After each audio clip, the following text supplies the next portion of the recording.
ইতিহাসে প্রথমবার স্বর্ণের দাম আউন্স প্রতি $5,100 ছাড়িয়েছে।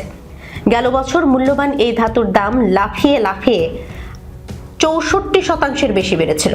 দাম বাড়ার ওই ধারা এখনো অব্যাহত আছে। নতুন মূল্য দেখে সেটি বোঝা যাচ্ছে।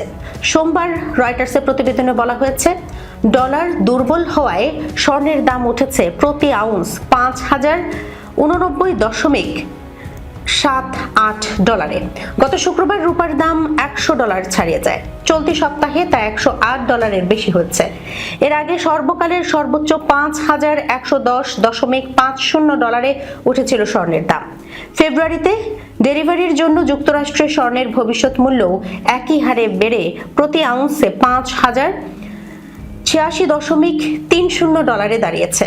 ভেনেজুয়েলায় ডোনাল্ড ট্রাম্পের হস্তক্ষেপ, ইরানকে হুমকি এবং গ্রিনল্যান্ড ঘিরে ইউরোপের সঙ্গে যুক্তরাষ্ট্রের উত্তেজনা বিনিয়োগকারীদের উদ্বেগের মধ্যে ফেলেছে। এতে গত কয়েক মাসে মূল্যবান ধাতুগুলোর দাম একের পর এক রেকর্ড গড়ছে। সাধারণত স্বর্ণ ও রূপাকে নিরাপদ বিনিয়োগ হিসেবে বিবেচনা করেন বিনিয়োগকারীরা।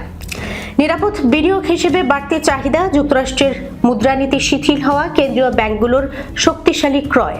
এর মধ্যে ডিসেম্বরে টানা 14 মাসের মতো চীনের স্বর্ণ কেনা এবং এক্সচেঞ্জ ট্রেডেড ফান্ডে রেকর্ড পরিমাণ বিনিয়োগ প্রবাহের ফলে 2025 সালে ধাতুটির দাম 64% লাফিয়ে বেড়েছে, যা 1979 সালের পর সর্বোচ্চ বার্ষিক বৃদ্ধি।